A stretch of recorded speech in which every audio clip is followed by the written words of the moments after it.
우리가 길을 가거나 또 다른 도시에 이렇게 가보면요, 정말로 우리의 눈으로 봤을 때에 참 교회를 아름답게 지었다라고 하는 그런 교회들을 가끔씩 이렇게 볼 때가 있습니다. 아마 세상의 사람들, 교회를 다니지 않는 사람들도 그런 교회 건물을 보면서 야, 참 교회 돈이 많은갑다, 교회 참 잘 지었다, 참 예쁘다, 이런 말들을 아마 할 거예요. 그런데 우리가 교회가 아름답다라고 할 때에 보통 건물을 보고 아름답다라고 하는 것이 맞겠습니까? 아니면은 그 안에 있는 하나님의 사람들, 그 사람들의 모습을 보면서 아름답다라고 하는 것이 맞겠습니까? 그럼 어떤 게 맞을까요? 그렇죠. 건물이 중요하지 않은 것은 아닙니다. 그러나 더 중요한 것은 아무리 좋은 건물을 지어 놓아도 그 안에 있는 교회, 하나님의 교회로 부름받은 저와 여러분의 삶이 아름답지 않으면 그 교회는 그리스도의 향기가 드러나는 것이 아니라 세상의 악취가 드러나는 그런 아름답지 못한 교회가 될 것입니다. 오늘부터 계속해서 이제 몇 주 동안에 살펴볼 에베소서의 말씀은 교회가 어떤 곳인지, 특별히 아름다운 교회는 어떤 교회인지, 성도는 누구인지, 아름다운 성도는 누구인지에 대해서 명확하게 말씀해 주고 있는 성경 서신이 바로 에베소서입니다.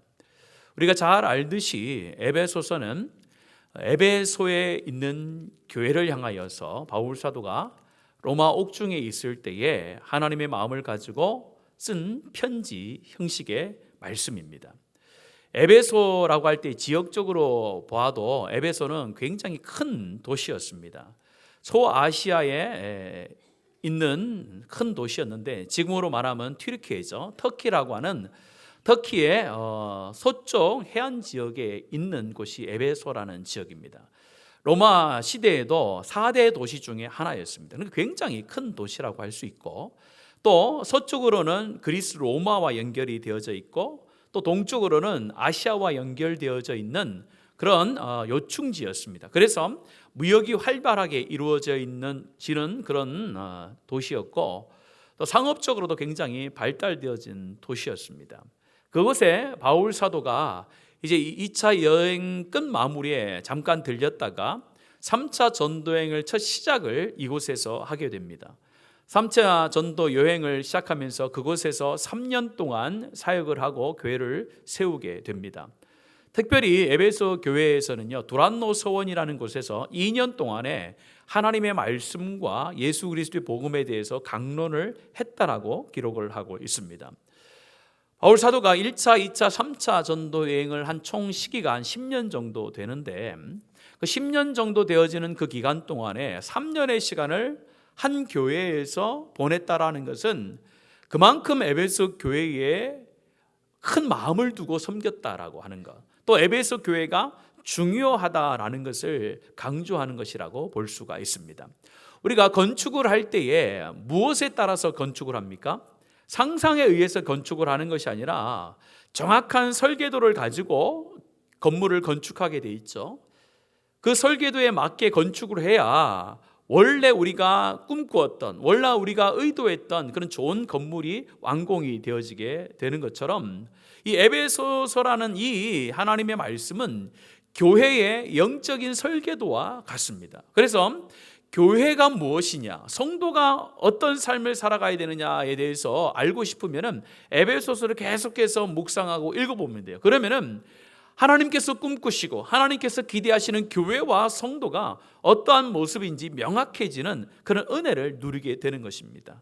계속해서 에베소서를 살펴보는 동안에 여러분 가운데 당부의 말씀을 드립니다. 여러분들은 집에 가셔서 오늘 말씀 읽었던 1절과 2절만 보는 것이 아니라 적어도 한 주 동안에 이 에베소서를 1장부터 6장까지니까요, 한 번 정도는 읽고 오셨으면 참 좋겠다라는 생각을 해봅니다.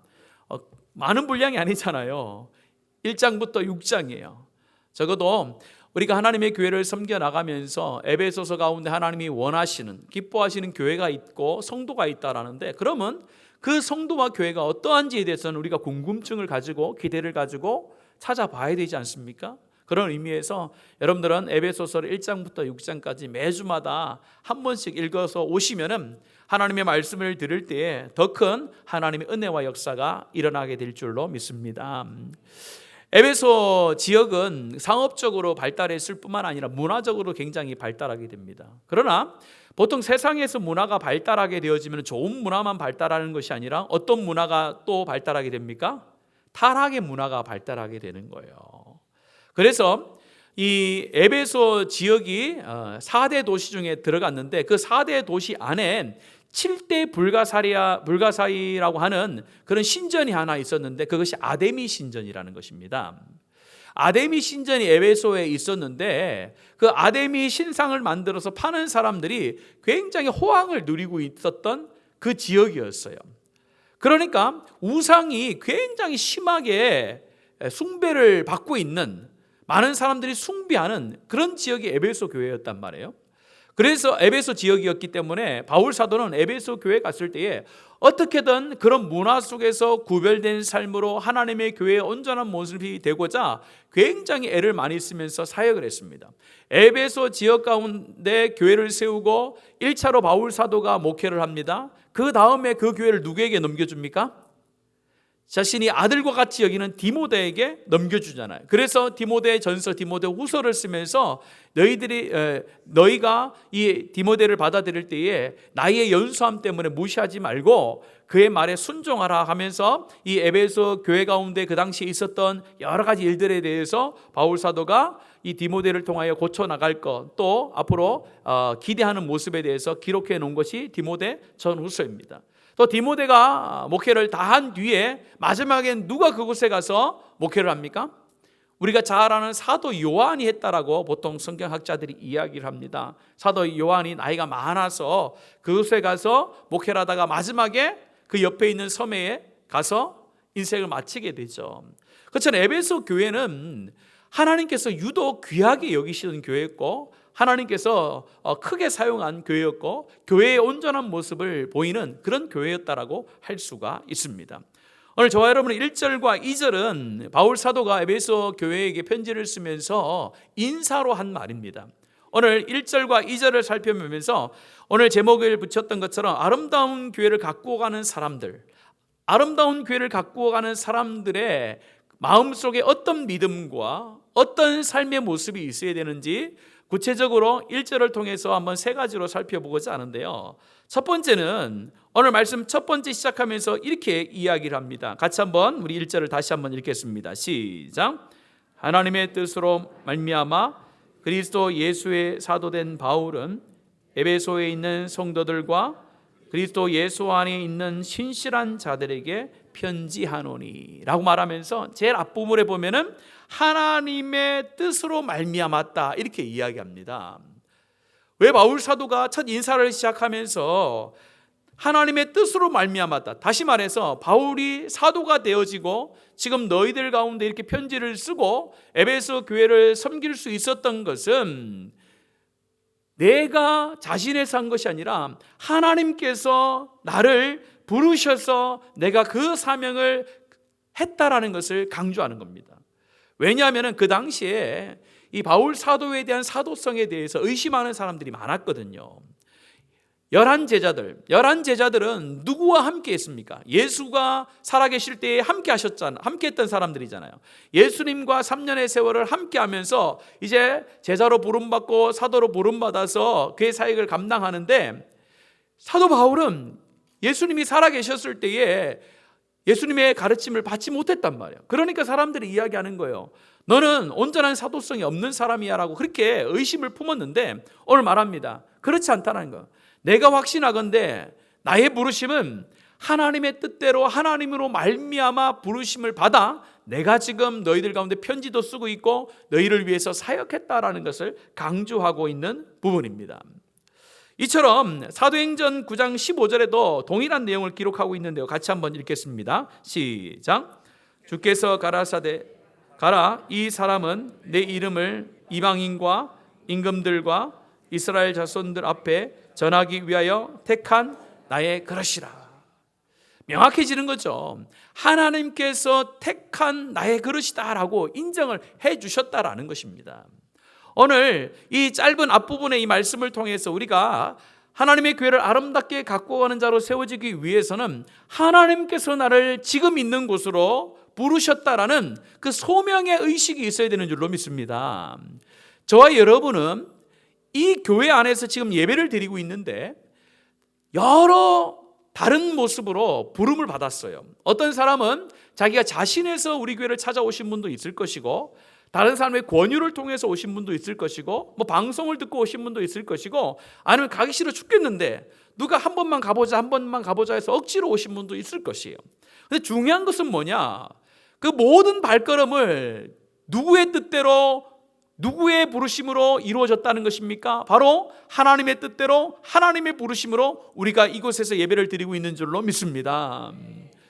교회라는 헬라어가 에클레시아라는 단어예요. 에클레시아라는 단어 자체가 하나님으로부터 부름을 받은 자들의 모임을 에클레시아라고 합니다. 그러니까 저와 여러분은 지금 누구의 부름을 받아서 지금 이 교회의 성도로서 섬기고 있느냐? 하나님의 부르심을 받아서 이곳에서 하나님의 사람으로 세워져 나가고 있는 줄로 믿습니다.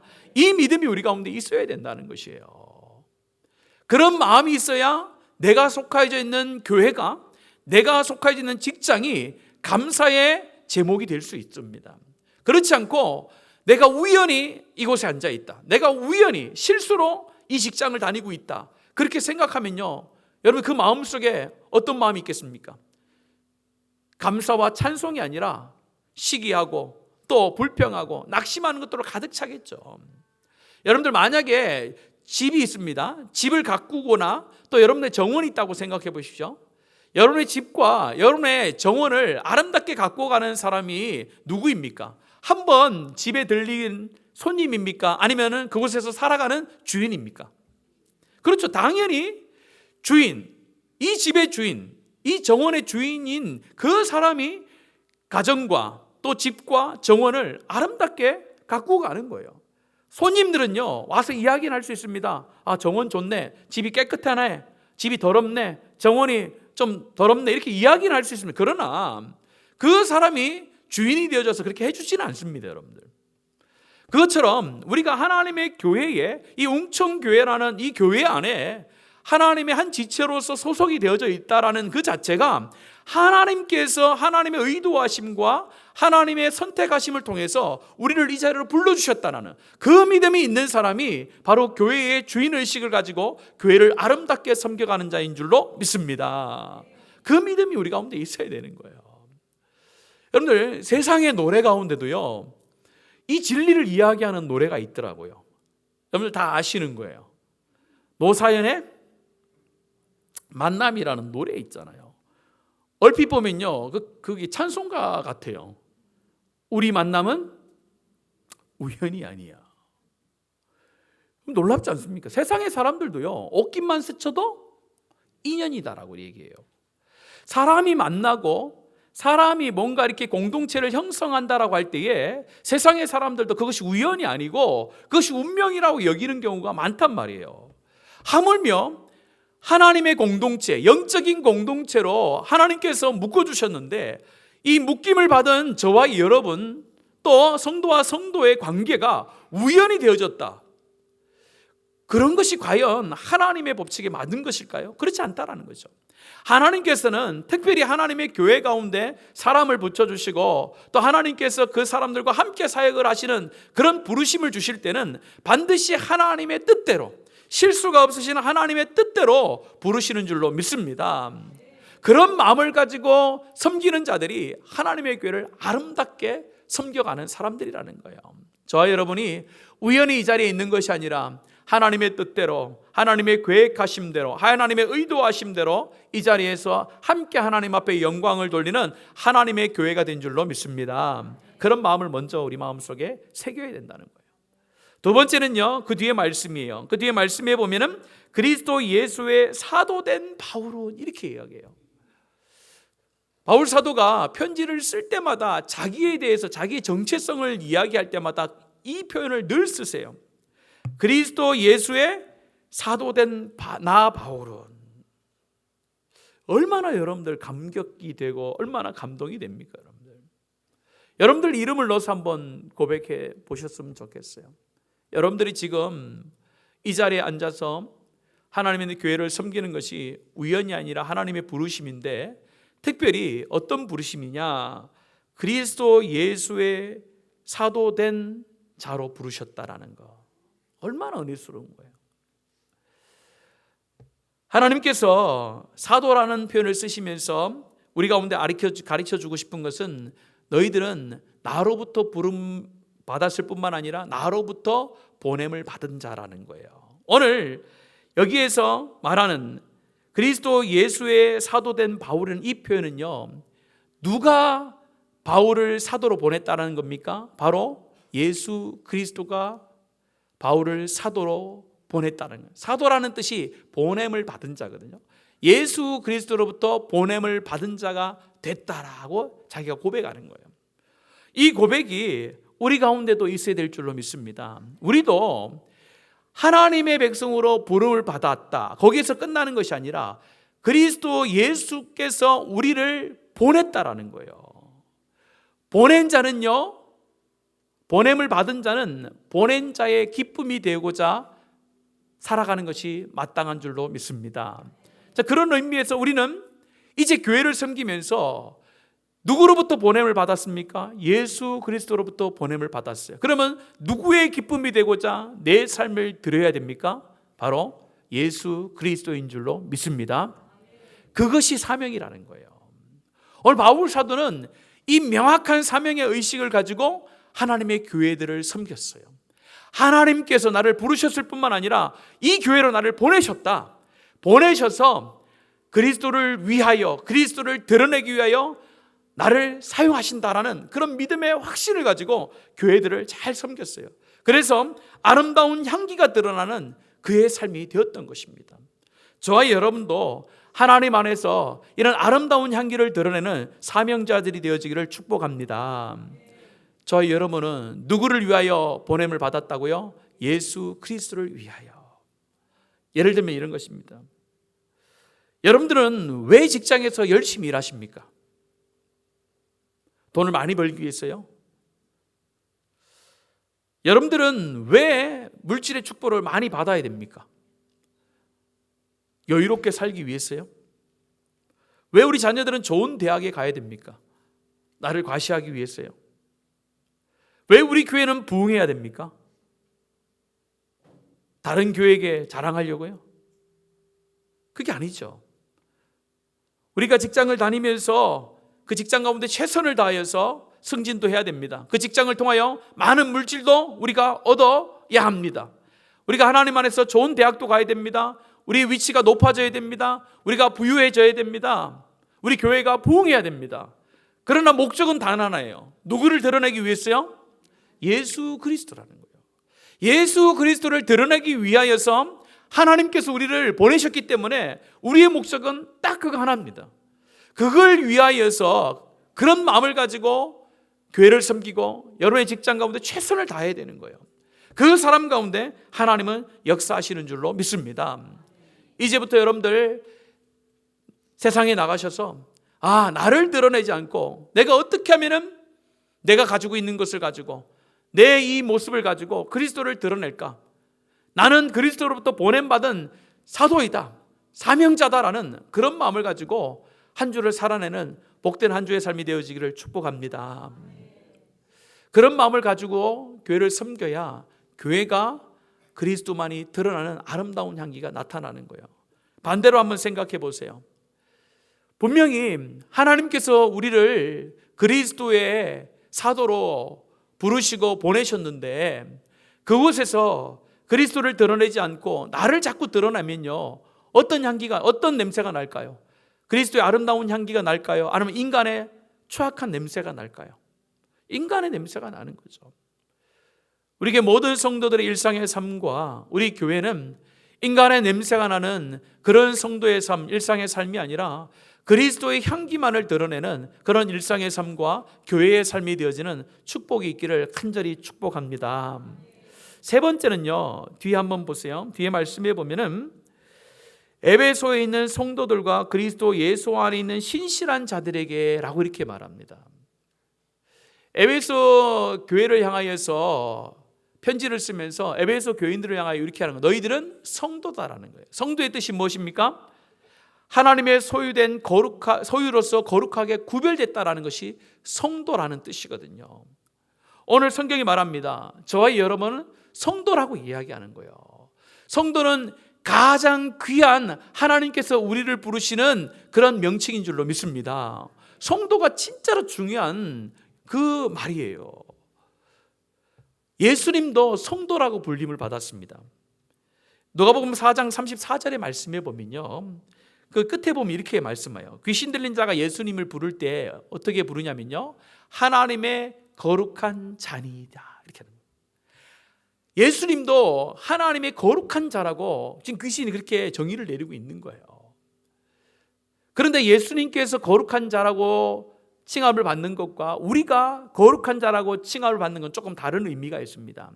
예수님을 향하여서 거룩한 자라는 것은 존재 자체가 거룩한 자라는 의미가 있는 것이고, 성도인 우리를 향하여서 하나님께서 너희들은 성도다, 거룩한 자라고 하는 것은 칭해 주신다는 거예요. 우리가 죄가 많고 우리가 허물이 많지만은 예수 그리스도의 보혈로 그 허물을 다 용서하셨기 때문에 여전히 그런 허물이 있지만은 하나님 보실 때는 내 안에 그리스도의 보혈이 있기 때문에 나를 거룩하다 인정해 준다라는, 인정받은, 칭함받은 거룩한 자라는 뜻이 있습니다. 또한 더 나아가면은 거룩해지고 있는, 성화되어지는 거룩한 자다라는 의미가 동시에 있습니다. 그런 의미에서 저와 여러분은 거룩한 자여, 거룩해지는 하나님의 성도인 줄로 믿습니다. 이 성도라 부름받는 것에 대해서 기뻐하셔야 돼요. 근데 오늘날 교회 안에서 성도라는 이 이름의 가치가 너무나도 떨어져 있어요. 이런 실제 경험이 있습니다. 제가 이전 교회를 섬길 때에 교회 얼마 되지 않은 교육자가 있었어요. 그래서 이 식사를 하면서 우리 어떤 권사님이 계셨거든요. 권사님이 이제 쭉 오시니까 그분이 권사님인지 집사님인지 모르잖아요. 그래서 모르니까 뭐라고 불렀겠어요? 누구누구 성도님 이렇게 불렀어요. 그랬더니 어떻게 되겠습니까? 네, 이렇게 얘기했겠어요? 난리가 난 거죠. 어떻게 교육자가 내가 이래봬도 권사인데 성도라고 부르냐고. 여러분들, 그것이 우습게 느껴지지만요, 실제로 우리의 교회 속에, 우리의 모습 속에 그런 게 너무 많다라는 거예요. 저는 목사이기 전에 뭡니까? 성도입니다. 장로님들은 장로이기 전에 뭐예요? 성도고, 권사님들은요, 권사이기 전에 성도예요. 성도가 되어야 그것이 마땅한 삶인 거예요. 직책이라는 것은 그냥 직책이에요. 그런 나의 정체성이 아닌 거예요. 나의 정체성은 성도가 나의 정체성이요, 우리의 정체성인 줄로 믿습니다. 성도라는 것은요, 무슨 뜻이라고요? 거룩하게 구별된 무리를 가리키는 거예요. 자, 여기서 거룩하다라는 것은 무엇이라고 설명을 드렸습니까? 엄숙하다는 표현이 아니에요. 근엄하다는 표현이 아니라 구별된 것을 거룩이라고 표현을 하지 않습니까? 그처럼 하나님께서는 우리를 성도로 불렀다라는 것은 세상과 구별된 자로 불렀다라는 거예요. 자, 그러면 이제 한번 우리 뒤를 돌아봐야 돼요. 나는 하나님의 교회를 섬기면서 진정한 성도인가, 거룩하게 구별된 자인가를 한번 살펴봐야 되는 거예요. 나는 세상과 비교해 봤을 때에 세상과 구별된 모습이 딱 있구나, 그것이 정말 내 삶인가를 돌아보는 거예요. 세상과 섞어놨더니 전혀 구별되지 않은 모습이 있다면 문제가 있다라는 겁니다. 하나님께서는 우리를 세상과 구별된 존재로 부르셨습니다. 이제는 구별된 존재로 살아가야 되는 거예요. 세상 속에 살아가지만은 세상과 구별된 삶을 살아가는 것이 하나님의 백성의 마땅한 삶이라는 것입니다. 두 번째는 성도가 가지고 있는 특징이 무엇인가에 대해서 설명하고 있는데요, 성도들과 뒤에 말씀합니다. 그리스도 예수 안에 있는 신실한 자들, 같은 내용이에요. 성도와 그리스도 예수 안에 있는 신실한 자들은 같은 의미로 반복해서 사용하는 거예요. 성도의 첫 번째 특징은 성도라는 말 자체에서 세상과 구별됐다라는 표현이 있고, 두 번째는요, 예수 안에 있어야 된다는 겁니다. 누구 안에요? 예수 안에 있는 것이 성도라는 거예요. 예수 안에 있는다라는 것은 추상적인 개념이 아닙니다. 예수 안에 있는다라는 것은 조금 더 나가면요, 성령 안에 있다라는 것을 말하는 것이고, 예배 안에 있다라는 것을 또 구체적으로 이야기하는 것이고, 말씀 안에 있다라는 것이고, 그리스도의 사랑 안에 있다라는 것이고, 그리스도의 섬김 아래 있다라는 거예요. 안에 있다라는 것은 그냥 우리가 그냥 몽한 상태로 어떤 그리스도 안에 있다, 그런 표현이 아니라 실제적인 삶 가운데 내가 그리스도 안에 있는가를 말씀하는 거예요. 내 일상의 삶과 내 평상시의 삶이 그리스도 안에 있는 삶인가로 정의되는가, 말씀 안에서 살아가는 삶이 되고 있는가, 그리스도의 사랑으로 살아가고 있는가, 그리스도의 섬김으로 살아가고 있는가, 그리스도의 낮아짐으로 살아가고 있는가, 그것이 그리스도 안에 있다라는 표현인 것입니다. 저와 여러분은 그리스도 밖에 있는 자들이 아니라 안에 있는 자인 줄로 믿습니다. 이 그리스도 안에 있다라는 것은요, 에베소서 가운데 가장 중요한 핵심의 용어입니다. 그리스도 안에 있다라는 것은 그리스도와 연합됐다라는 거예요. 그러니까 일상의 모든 삶이 그리스도와 연합하여 살아가는 삶, 그리스도와 함께하는 삶이 바로 그리스도 안에 있다라는 표현인 것입니다. 우리가 그리스도와 연합함으로 죄사함 받아 하나님의 백성이 된 줄로 믿습니다. 그러면요, 죄사함 받은 자는 죄사함 받을 때만 그리스도 안에 그리스도와 연합하는 것이 아니라 매 순간 그리스도와 연합한 자로 삶을 살아가는 거예요. 그 삶을 하나님께서 성도의 삶의 특징이라고 말씀하는 겁니다. 뒷부분에 보면요, 또 특징에 대해서 이야기합니다. 신실한 자들이라는 거예요. 신실한 자들이라는 것은 두 가지 표현으로 쓸 수 있는데요, 신실하다라는 것은 믿음직스럽다라는 거예요. 이 믿음직스럽다라는 것은 세상의 사람들이 봤을 때에, 또 하나님 봤을 때에 참 저 사람은 믿음직스럽다, 신뢰할 만하다, 충성스럽다라고 그렇게 인정받는 자라는 뜻이고, 또 한 가지 의미는 하나님이 말씀하실 때 그것을 믿음으로 받아들인다, 의심하지 않고 믿음으로 받아들이는 자들이다라는 표현이 동시에 있는 것입니다. 성도라는 것은 먼저 하나님의 그 어떤 말씀이 주어지더라도 그것을 하나님의 말씀으로 의심하지 않고 그대로 받아들이는 그런 사람이 성도다라는 것을 말합니다. 더 나아가서 어떤 사람이 봤을 때, 하나님 봤을 때에도 신실하다, 내가 너에게 일을 맡길 만하다. 달란트 비유에서 5달란트와 2달란트 받은 사람이 받은 칭찬 있죠? 무슨 칭찬을 받습니까? 착하고 충성된 종이다. 그 표현이 바로 신실한 자들이다 라는 표현입니다. 저와 여러분이 하나님의 교회를 섬겨나가면서 이 마음이 있었으면 좋겠습니다. 나는 세상과 구별되이 하나님께서 부르신 거룩한 백성이다 라는 성도의 마음을 가지고 섬겨나가는 은혜가 있기를 바랍니다. 더 나아가서요, 어디 안에 있어야 됩니까? 그리스도 안에. 그냥 추상적인 말로서의 그리스도가 안에 있는 것이 아니라 삶 가운데 그리스도의 모습, 그리스도를 닮아가는 모습이 있는 것, 또한 하나님의 말씀 가운데 의심하지 않고 그대로 받아들이는 그런 신실함들, 하나님 볼 때에 충성스럽다라고, 착하다라고 그렇게 인정받고 칭찬받을 수 있는 그런 모습으로 하나님의 교회를 섬겨 나가는 자들이 하나님의 교회를 아름답게 세워가는 자들이라고 말씀합니다. 이런 모습이 저와 여러분의 삶 속에 풍성하게 넘치는 복이 있기를 축복합니다. 이 세 가지, 하나님의 교회를 아름답게 갖고 가는 자의 특징, 그런 모습, 첫 번째 뭐라고 말씀을 드렸습니까? 내가 이곳에 있는 것이 우연이 아니다. 어떤 사람에 의해서 내가 이곳에 온 것이 아니라 누구의 뜻대로요? 하나님의 뜻대로, 하나님의 부르심으로 내가 이곳에 있다라는 그런 믿음의 확신이 있어야 됩니다. 두 번째는 뭡니까? 이곳에서 해야 될 사명이 있다라는 거예요. 그리스도를 위하여 내가 사도가 됐다라는 거예요. 그리스도로부터 보냄을 받은 자가 됐다라는 겁니다. 그리스도만이 드러나고 그리스도만을 나타낼 수 있는 삶을 살아가며 교회를 섬기는 것이 바로 그것이 사람이 하나님의 교회를 아름답게 섬겨가는 것이라는 거예요. 세 번째는 무엇입니까? 내가 거룩하게 구별된 성도다라는 의식이에요. 세상과 짝하지 아니하고 세상과 구별된 삶으로 하나님의 교회를 섬기는 거예요. 세상의 방법이 아니라 성도, 거룩하게 구별된 자로서 교회를 섬기는 거예요. 그리스도 안에서 일상의 삶을 살아가는 것, 하나님의 말씀 가운데 신실함으로 반응하는 것, 그런 삶으로 하나님의 교회를 섬겨나가는 것이 하나님의 교회를 섬겨가는 자의 아름다운 모습이라는 거예요. 여러분들, 주부의 아름다움은 어디에 있습니까? 가정을 잘 살피고 또 집을 청결하게 유지하며 자녀들을 잘 키워나가는 것이 아내의 또 여자의 아름다움이죠. 또 남편의 아름다움은 어디 있습니까? 우락부락해야 됩니까? 아니죠. 가정을 책임지는 자로서 직장에서 최선을 다하여 열심히 일하는 거예요. 그걸 보면서 참 아름다운 가장이다, 아름다운 남편이다라고 표현해 줍니다. 그럼 아름다운 성도는 어떤 삶일까요? 아름다운 성도. 아름다운 성도는요, 하나님의 교회를 최선을 다하여 섬기는 그 모습이 아름다운 성도인 줄로 믿습니다. 아름다운 성도라는 것은 주일날 아름다운 옷을 입고 온다고 되는 게 아니에요. 겉모습을 아름답게 치장한다고 해서 아름다운 성도가 되는 것이 아니라 바로 오늘 말씀과 같이 하나님의 부르심 앞에서 사명자로서 정말 성도로서 내가 삶을 살아가며 그리스도를 드러내는 것, 충성하는 것이 아름다운 성도인 줄로 믿습니다. 여러분들 그런 삶을 살면요, 하나님께서 놀라운 선물을 주세요. 2절 믿음으로 같이 읽습니다. 2절입니다. 시작.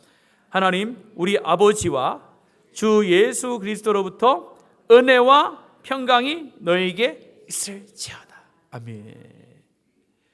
그렇게 얘기하는 거예요. 너희들이 이런 모습으로 하나님의 교회를 섬겨 나가자면 어떤 하나님의 선물이 있느냐? 은혜와 뭐가 있다고요? 평강이 있다. 여러분 기도하실 때에 여러 가지를 기도합니다만은 그 중에 가장 여러분들이 중심을 가지고 기도할 제목이 여기에 있습니다. 세상으로부터 오는 것이 아니라 아버지와 예수 그리스도로부터 오는 뭐가요? 은혜와 평강이 하나님 내 삶 가운데 넘치기를 원합니다. 우리 가정 가운데 넘치기를 원합니다. 우리 자녀들 가운데 넘치기를 원합니다. 교회 가운데 넘치기를 원합니다. 그 기도의 제목이 가장 중요한 기도의 제목이에요. 우리가 살아가면서 폭포수와 같은 하나님의 은혜가 우리 가운데 매일매일 내려온다고 생각해 보세요. 세상이 어떻게 변하든지 우리는 요동치 아니하는 줄로 믿습니다. 하나님의 은혜가 떨어지면요, 우리의 삶이 나락으로 가는 거예요. 하나님의 은혜가 충만하면요, 우리의 삶이 세상이 어떻게 변화도 충만함 가운데 하나님을 향하여 찬송이 넘쳐나는 겁니다. 그 은혜가 넘쳐나게 하나님 인도해 주시겠다는 거예요. 두 번째는요, 평강이에요. 세상이 주는 평강이 아니잖아요. 누가 주시는 평강이요? 하나님이 주신 평강이 넘쳐난다고 합니다. 오늘 이 시대에 수많은 사람들이 왜 고난과 고통 속에서 살아갑니까? 먹을 것이 없어서 그렇습니까? 입을 것이 없어서 그렇습니까? 마실 것이 없어서 그렇습니까? 아니에요, 여러분들. 마실 것, 먹을 것, 입을 것은 그 어느 세대보다 충분한 그런 시대를 우리가 살아가고 있어요. 그런데 우리 마음속에 뭐가 사라진 거예요? 평강이 사라졌기 때문에 우울해지고 힘들어지고 낙심하고 좌절하는 것입니다. 세상이 우리 가운데 평강을 줄 수는 없습니다, 여러분들. 이런 이야기가 있어요. 여러분들 이전에 나왔던 차 중에 유명한 차가 있어요. 대우에서 나온 티코라는 차가 있습니다. 타보신 분 있습니까? 저는 많이 타봤거든요. 승차감이 안 좋아요. 진짜 땅에서 뛰어가는 것 같아요. 진짜로 타보면 승차감이 좋지는 않아요. 그래도 차잖아요. 좋아요. 그 차가 타고 다닐 때는 불만이 없었어요. 그런데 내 옆 친구가 그랜저를 타고 다녀요. 한번 타봤어요. 어땠을까요? 너무 좋았죠. 자, 그런데 그랜저를 딱 타면서 내 마음이 평강하다 이렇게 얘기합니까? 어떻게 얘기합니까? 야, 이 차 편안하다 이러지 평강하다라고 얘기 안 써요. 세상이 줄 수 있는 게 거기까지라는 거예요. 세상은요, 편안함을 줄 수 있습니다, 여러분들. 돈 많으면요, 편안하게 살아요. 맞잖아요. 돈 많으면 편안하게 살 수 있어요. 돈 많으면요, 좀 우리가 세상 사람들보다 고생 안 하고 살 수 있습니다, 여러분들. 그러나 세상의 물질이, 세상의 지위가 평강을 주는 건 아니에요. 평강은요, 오직 하나님으로부터 내려오는 은혜인 줄로 믿습니다. 어떤 사람에게 그 평강과 은혜가 있는 거예요. 가만히 있는 사람에게 주어지지 않아요, 여러분들. 내가 예수를 믿는다 그것만으로 평강이 주어지는 게 아니에요, 여러분들. 예수를 믿는 동시에 내가 있는 이곳이 하나님이 나를 이곳으로 인도하셨구나, 나를 하나님의 사람으로 부르셨구나, 내가 이러한 사명이 있구나, 이 땅에서 내가 하나님의 사명자로 살아내야 되겠구나. 성도로서 하나님의 교회를 내가 잘 섬겨야 되겠구나. 이 땅 가운데 물들지 않고 거룩한 삶을 살아가야 되겠구나. 그런 마음을 가지고 고군분투하며 이 땅 가운데 살아가는 사람, 그 삶 가운데 고난과 역경이 있더라도 그 고난과 역경이 우리의 마음을 해치지 아니하며 영향을 주지 않는 하나님 신 평강과 은혜로 이끌어 가시는 우리 하나님인 줄로 믿습니다. 삶의 형편 가운데 어려움이 있을 수 있습니다. 여러분들, 교회를 잘 섬겨도 고난이 와요. 어려움이 와요. 그러나 그 고난과 그 어려움이 우리 가운데 있는 하나님의 은혜와 평강을 빼앗아가지 못하는 줄로 믿습니다. 우리는 편안함을 추구하는 존재들이 아니라 하나님의 교회를 아름답게 섬겨나가면서 그 사람 가운데 주시는 하나님의 은혜와 평강을 누리며 섬기는 그런 삶인 줄로 믿습니다. 여러분들, 교회를 섬겨나가는 것이 어려울 때가 있어요. 여러분들, 힘들어요. 여러분들, 세월이 가면 갈수록요 책임감이 많아집니다. 여러분들, 내 것을 더 내놓아야 할 때가 많아요. 다른 사람을 더 이해해 줘야 될 때가 많아요. 다른 사람의 우리가 이해되지 않는 것도 받아줘야 될 때가 참 많습니다. 그러나 중요한 것은 그것이 나에게 은혜가 되어지고 그것이 하나님 신 평강이 되어진다면 그것이 뭐가 문제가 되겠습니까?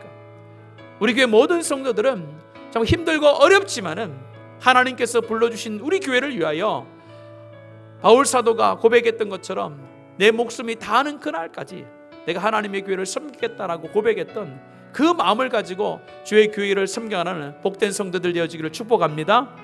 여러분들, 두려워하지 마세요. 그러면요 우리 하나님께서 하늘로부터 이 땅이 줄 수 없는 놀라운 하나님의 은혜와 하나님만이 줄 수 있는 하나님의 놀라운 평강이 여러분의 마음과 생각과 여러분의 가정과 여러분의 자녀들과 여러분의 삶의 모든 부분들을 충만케 인도하시고 채워주실 줄로 믿습니다. 그런 기대를 가지고 교회를 섬겨나가는 거죠. 그러면 하나님의 교회가 얼마나 아름답게 성장하고 아름답게 가꾸어져 나가겠습니까? 그럼 이런 마음을 가지고 하나님 앞에 기도하시고 하나님의 나라를 세워나가고 교회를 세워나가는 축복된 성도들이 되어지기를 예수님의 이름으로 축복합니다.